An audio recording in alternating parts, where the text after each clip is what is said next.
로마서 8장 35절 39절의 말씀 다 같이 합독하도록 하겠습니다. 누가 우리를 그리스도의 사랑에서 끊으리요?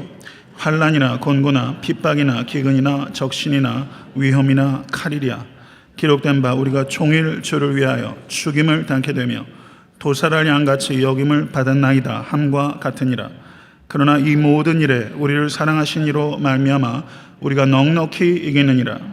내가 확신하노니 사망이나 생명이나 천사들이나 권세자들이나 현재일이나 장래일이나 능력이나 높음이나 깊음이나 다른 아무 피조물이라도 우리를 우리 주 그리스도 예수 안에 있는 하나님의 사랑에서 끊을 수 없으리라. 아멘. 또다시 영국의 메리 여왕 당시에 순교했던 레키머라는 성직자가 있었습니다. 이 사람이 옷을 벗겨져서 화영대 앞에 섰을 때 또 다른 순교자를 향해서 이 레키머가 이렇게 말했어요.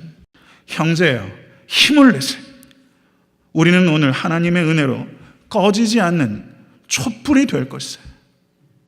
옷을 벗겨지고 화형을 당하기 직전에 형제여, 힘을 내세요. 이 장면은 비참한 장면이 아니라 비상한 장면이에요. 저는 이런 순교자들의 삶의 모습을 책을 통해서 읽으면서 마음에 불이 붙더라고요. 마음에 불이 붙더라고요. 이런 성도를 우리가 볼 수 있다면, 이런 목회자를 우리가 볼 수 있다면 이 땅의 소망은 새롭게 시작되는 것입니다. 여섯 번째는 위험해요. 삶에 살아가다 보면 예기치 못했던 상황 가운데 처합니다. 저는 인생에서 벌어진 일들이 소설가의 상상보다 더 상상을 할 수 없는 일들이 삶에 벌어지는 것 같아요. 어떻게 이런 일이 있지? 이런 일들이 벌어져요. 위험이요. 아주 경건한 그리스도인들에게 면제되지 않아요. 그리스도인들에게 닥쳐요. 마치 조그마한 나룻배를 몰고 가다가 바다에서 큰 고래가 치솟아가지고 그 배를 내립다 치는 것처럼 성도들도 살다 보면 그런 위험에, 세찬 위험에 충돌합니다. 사도 바울께서 고린도후서 11장 26절에 여러 번 여행에 강의 위험과 강도의 위험과 동족의 위험과 이방인의 위험과 시내의 위험과 광야의 위험과 바다의 위험과 거짓 형제 중에 위험을 당하고 라고 말했어요. 복음을 증거하는 일에도 위험을 당한 것입니다. 이것이 참된 복음의 메시지예요. 그러나 사랑하는 성도 여러분, 예수님께서 잠잠케 하시지 못하는 위험은 없습니다. 이것을 믿으실 수 간절히 축원합니다. 우리 선배도 이 위험을 그렇게 지나가게 될 거예요. 예수 그리스도께서 잠잠케 하실 것입니다. 일곱 번째는 칼입니다. 이것은 갑작스러운 죽음을 의미합니다. 제가 종종 이야기하죠. 죽을 사자라는 한자로 한번 생각해 보세요. 한일자의 저녁석자의 비수비체예요. 어느 날 저녁에 비수처럼 죽음이 꽂혀요. 이게 죽음이에요. 이 일곱 가지 삶의 문제들이 로마 성도들이 직면하고 있던 문제입니다. 외부적인 문제, 내적인 번민, 신앙에 대한 박해, 먹을 것의 결핍, 감당하기 어려운 수치, 심각한 삶의 위험, 그리고 급기야 죽음에 이르는 문제들. 사도 바울은 이 일곱 가지 모든 삶의 실존적인 상황들을 다 망라했어요. 이 일곱 가지 상황들은 사도 바울이 다 겪고 있는 문제입니다. 로마서 8장 17절에 사도 바울께서 이렇게 말합니다. 자녀이면 또한 후사, 곧 하나님의 후사요 그리스도와 함께한 후사니 우리가 그와 함께 영광을 받기 위하여 고난도 함께 받아야 될 것이니라. 아멘. 성도 여러분, 고난 가운데 있다는 것은 하나님께서 나를 사랑하시지 않기 때문이 아니라 내가 그리스도와 연합된 증거라고 사도 바울께서 말씀하시는 거예요. 성도 여러분, 이 일곱 가지 중에 한 가지라도 지금 당하고 계세요? 일곱 가지가 만약에 한꺼번에 여러분에게 로마 교인들에게처럼 닥친다면 그때도 변질되지 않고 신앙 지키실 수 있겠어요? 누가 장담할 수 있겠어요?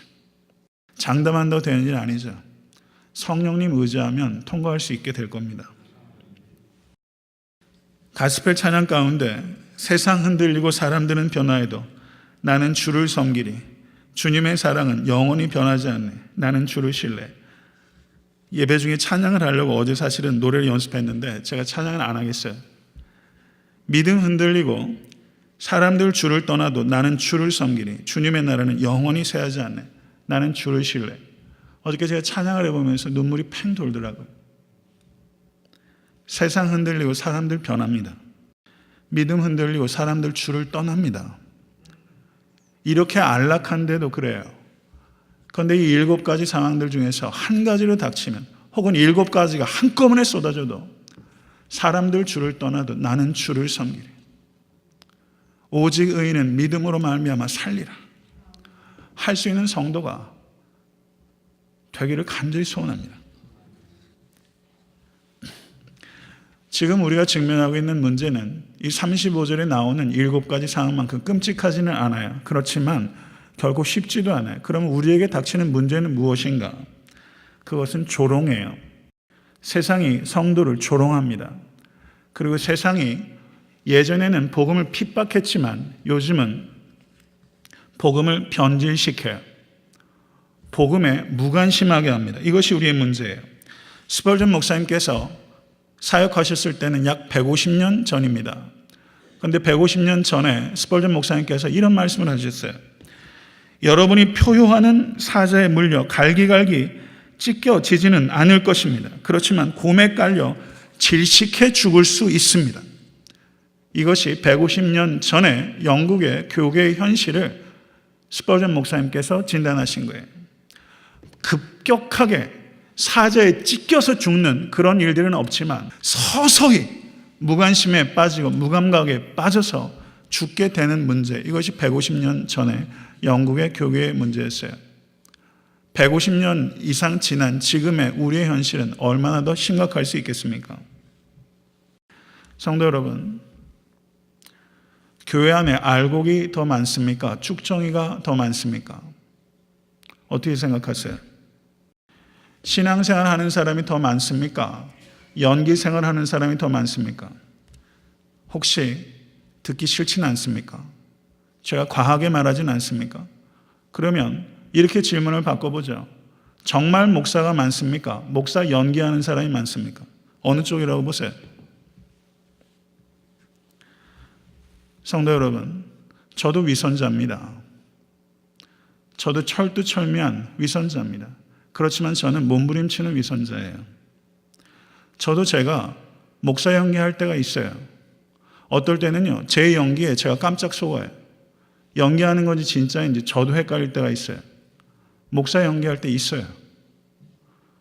그러나 성도 여러분, 여러분도 성도 연기할 때 있는 겁니다. 그렇지만 여러분과 제가 진절이 쳐야 되는 게 있어요.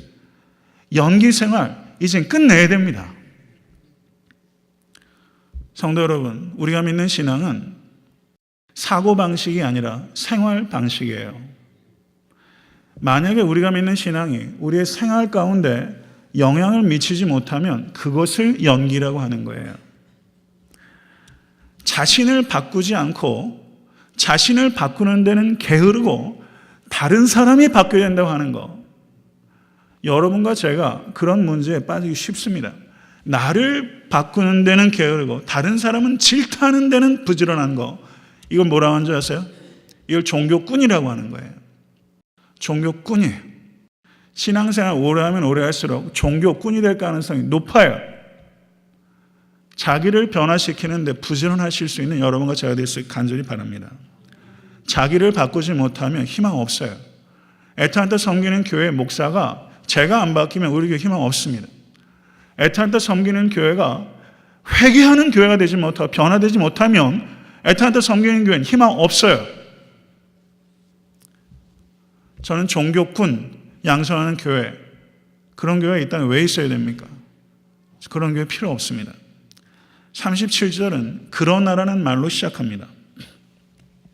37절 그러나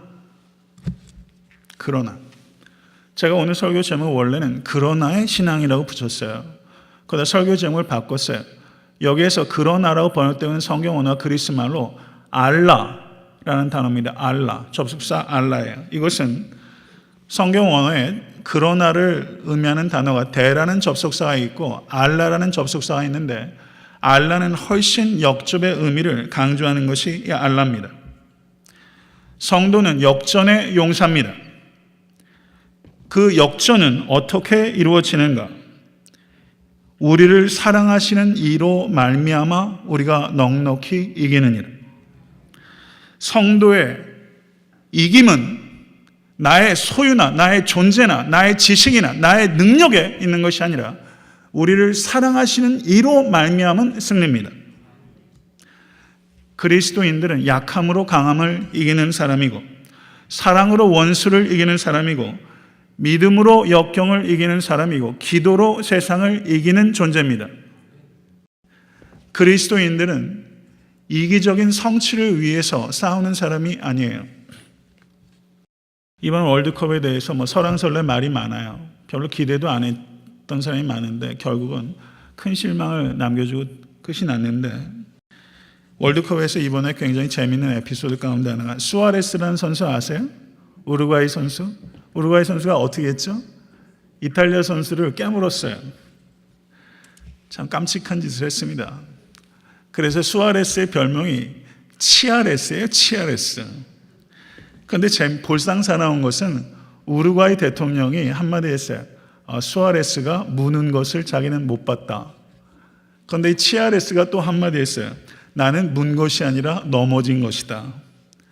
그리고 이 치아레스가 우루과이에 귀국을 했는데 그 공항에 대통령이 채통 없이 거기 가서 기다리다가 치아레스가 딴 데로 가가지고 만나지도 못했대. 무슨 나라의 대통령이 그래요?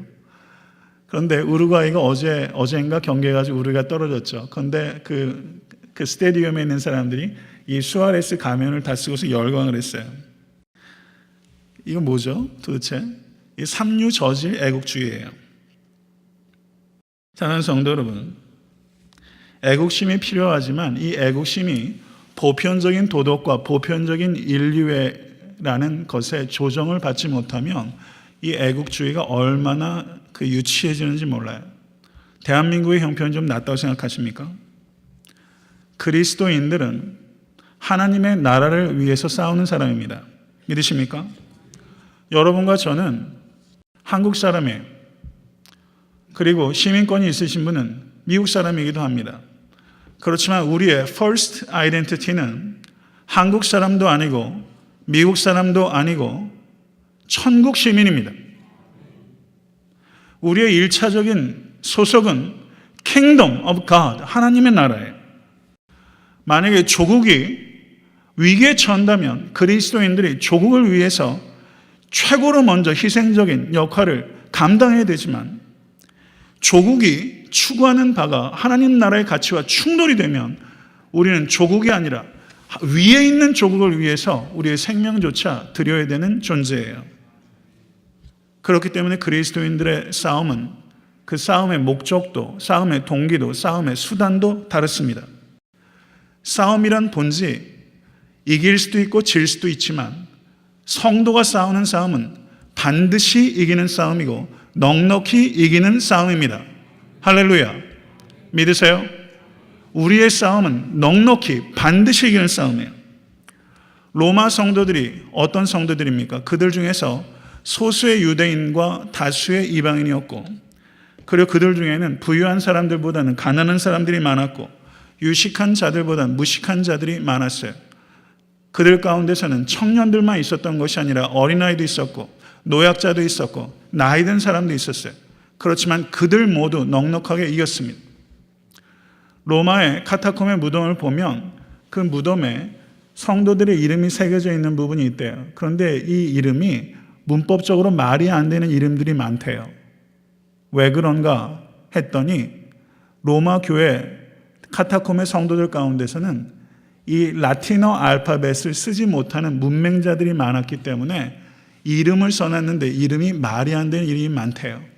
글도 못 읽는 사람이 복음을 위해서 순교한 거예요. 성도 여러분, 우리는 다 글 읽잖아요. 근데 글도 못 읽는 사람이 복음 위해서 순교했어요. 저는 한 명의 순교자를 더 소개하고자 합니다. 16대 로마 황제 마르쿠스 아우레울리우스 제위시에 177년에 순교한 블란디나라는 여성이에요. 그녀를 그물에 싸서 황소가 들여받게 했어요. 그래서 황소의 뿔에 이 여인의 몸이 그물 속에서 계속 부딪힘을 받았습니다.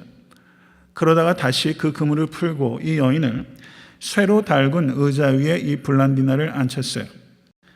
블란디나는 그렇지만 끝까지 신앙을 굴복하지 않다가 순교했습니다. 그런데 고문하던 이 병정들이 황제에게 이렇게 이야기를 했어요. 폐하, 너무 부끄럽습니다. 이 기독교인들은 잔인한 교문을 건디면서 오히려 우리를 고문하는 것 같습니다. 우리가 너무 부끄럽습니다. 이 블란디나라는 여인을 고문하던 로마 병정이 마르쿠스 아우렐리우스에게 우리가 부끄럽습니다. 이렇게 말했어요.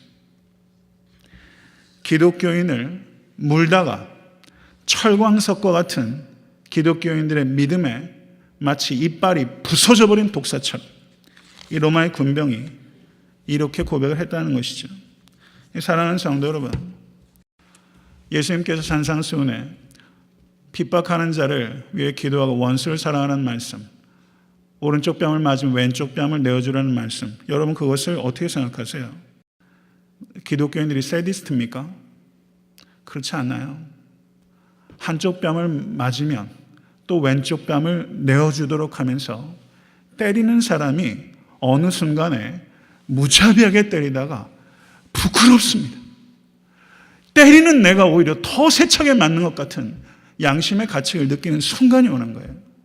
마틴 루터 킹 주니어 목사도, 그분도 사람들을 이끌고 그 무저항주의를 하면서 세파트에 물리고 그리고 경찰이 내려치는 곤봉에 맞다가 그 TV로 그 장면을 보던 백인들이 어느 순간에 희덕거리면서 그 장면을 보다가 무자비하게 맞고 있는 그들을 보면서 어느 순간 부끄러워진 거예요.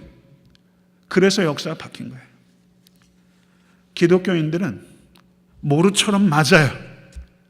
그런데 맞다가 어느 순간에 때리는 망치를 부서뜨립니다. 이것이 여러분과 제가 믿는 신앙입니다.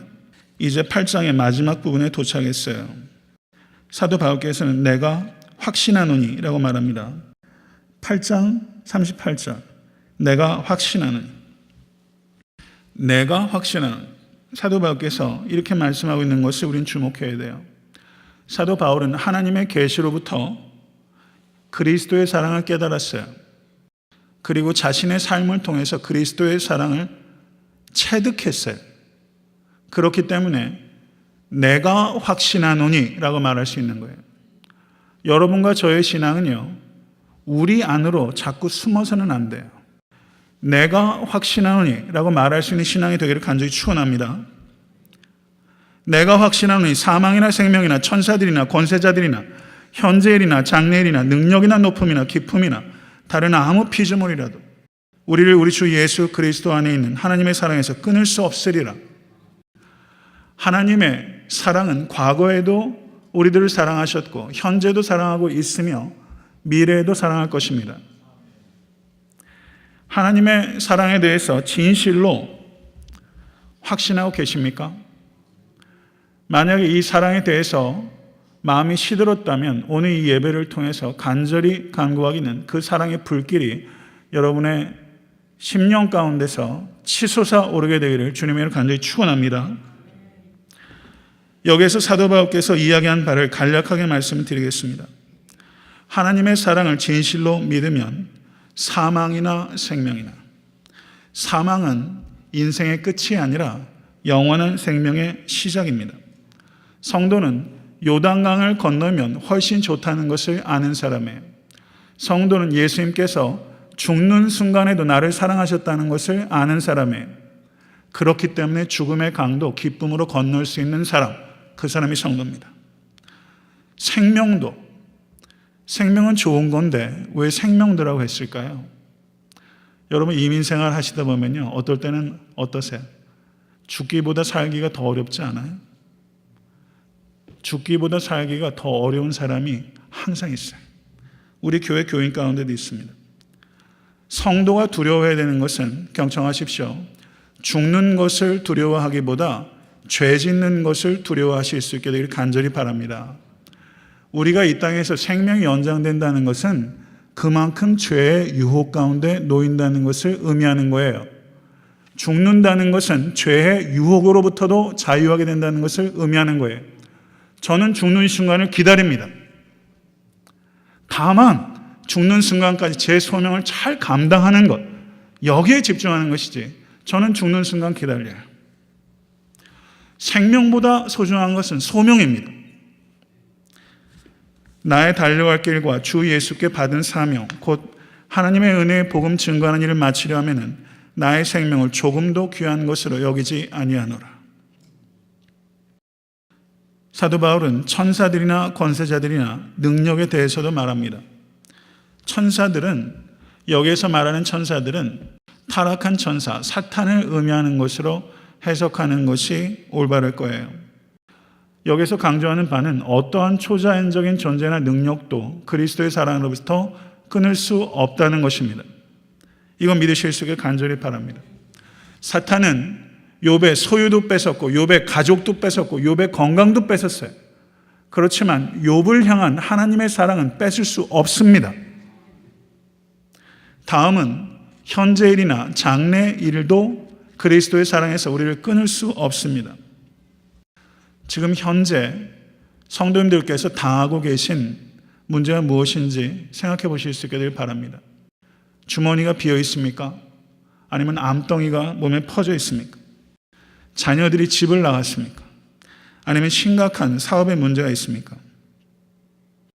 무슨 일이 지금 있든지 하나님의 사랑에서 끊을 수 없습니다. 장래에 무슨 일이 일어날지 여러분도 모르고 저도 몰라요. 성경에서 말하는 장래 일에 대해서 우리는 알 뿐입니다. 성경에서 뭐라고 말합니까? 우리는 장래를 모르지만 장래는 하나님께서 알고 계시고 그 장래를 하나님께서 통치하고 계시다는 사실입니다. 우리는 영원토록 안전할 것이고 이 땅에 하나님의 나라가 온전히 완성될 거라는 것을 우리는 성경을 통해서 알아요. 우리는 확고하게 아는 이 장래의 소망을 가지고 불확실한 현실을 믿음으로 뚫고 가는 존재입니다. 이것을 믿으실 수 있게 간절히 축원합니다.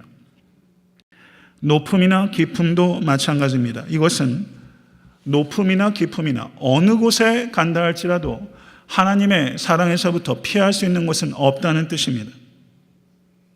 사랑하는 성도 여러분, 그리스도 안에 나타난 하나님의 사랑을 아는 만큼 우리는 세상이 결코 알 수 없는 신비한 힘으로 세상을 넉넉하게 이기게 됩니다. 이것을 깊이 생각하실 수 있게 주님을 간절히 축원합니다. 그리스도의 십자가 안에 나타나는 하나님의 사랑을 아는 만큼 세상이 결코 알 수 없는 신비한 힘으로 우리는 세상을 이깁니다. 말씀을 맺습니다. 제가 목 디스크 때문에 좀 많이 사실은 괴로워요. 그래가지고 이번에 휴가 가서도 평소에 잘 못 안아주니까 애들을 좀 안아주려고 이렇게 했는데 애들 안아주는 것도 고역이에요. 애를 안고도 목이 이렇게 삐쭉 튀어나와가지고 오래 못 안아요. 그런데 그럼에도 불구하고 제가 아이를 폭 안고 있으면 이 아이가 말이죠. 어느 순간에 제 목을 둘러안고 이렇게 앉죠. 그리고 고개를 한쪽에 제 어깨에 기대고 이렇게 편안하게 자기를 내려놔요. 그 순간 밀려드는 이 행복감이라는 것은 다 경험했는데 이제 초보가 이런 말 하면 좀 우습죠. 너무 기분이 좋은 거예요. 정말 행복해요. 저는 하나님과 성도의 관계가 딱 이렇다고 봐요. 오늘 본문에서 그리스도 예수 안에 있는 하나님의 사랑에서 우리를 끊을 수 없다. 우리는 이걸 믿어요. 그런데 더 나아가야 돼요. 하나님의 팔이 우리를 항상 붙잡고 있어요. 그렇지만 우리는 더 나아가야 됩니다. 마치 1살, 2살짜리 아기가 아빠의 목을 붙잡고 있는 것처럼 하나님의 사랑에서 우리를 끊을 수 없다는 것을 믿기 때문에 하나님, 나의 연약한 팔도 하나님 절대 놓지 않을 거예요.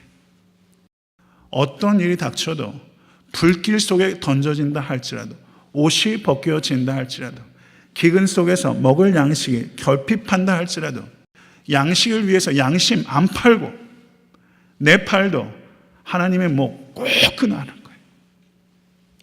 절대 이것도 끊어지지 않기를 원합니다. 이것을 우리는 고백할 수 있어야 돼요. 거기까지 나아갈 수 있게 되길 간절히 축원합니다.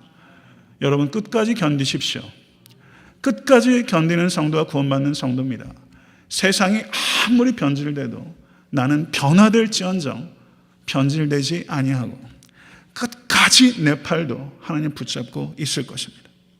사랑하는 성도 여러분, 제가 목회자로서 간절한 소원이 있다면 저를 한번 따라 하십시오. 망치를 부서뜨리는 모루. 이 말 꼭 기억하세요. 이거는 1500년대 한 신학자가 한 말을 제가 조금 바꿔서 설교의 제목으로 차용한 거예요. 너무 표현이 멋있어가지고. 망치를 부서뜨리는 모루. 제 목회의 목적은 망치를 부서뜨리는 모루 같은 성도를 해산하는 것입니다. 그러면 선결되어야 되는 조건이 있어요. 그것은 목사인 제가 망치를 부서뜨리는 모루 같은 목사가 되어야 돼요. 저는 그것을 위해서 힘쓸 것입니다. 저는 김광현 장로님께서 샌프란시스코로 가는 이 여정이 마지막 여정이 될지 혹은 또 다른 여정이 기회가 주어질지 여러분도 모르고 저도 몰라요. 하나님은 아십니다. 그런데 김 장로님 내가 제게 말한 게 있어요. 살든지 죽든지 그것이 우리들에게 최선이라는 것이 이제는 진실로 받아들여집니다. 라고 제게 고백하셨어요.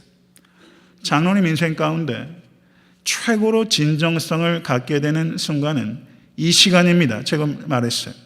성도 여러분, 사람은요 진정성이 좀 냄새가 나야 돼요. 이 목사를 보니까 사람이 좀 부족해도 좀 냄새가 나야 돼요. 이 사람은 진정성이 있다. 이 성도를 보면요 달고 다른 느낌이 나는 게 아니라 이 성도는 진정성이 있다. 그런데 사람이 가장 진정성을 갖게 되는 순간은 죽음 앞에서예요. 김광현 장로님은 지금 가장 진정성을 갖게 된 시간이에요. 육체적으로 가장 인액티브한 시간입니다.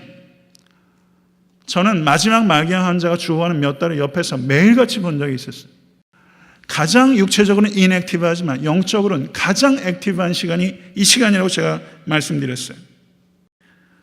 망치를 부서뜨리는 모루가 되는 김광현 장로님이 되시기를 전 간절히 소원하고 이 일을 위해서 여러분과 제가 기도하기를 바라고 제가 먼저 그런 망치를 부서뜨리는 모루 같은 목사가 되고 이 자리에 계신 모든 성도님께서 망치를 부서뜨리는 모루 같은 성도가 되시기를 주님을 간절히 축원합니다. 기도하겠습니다.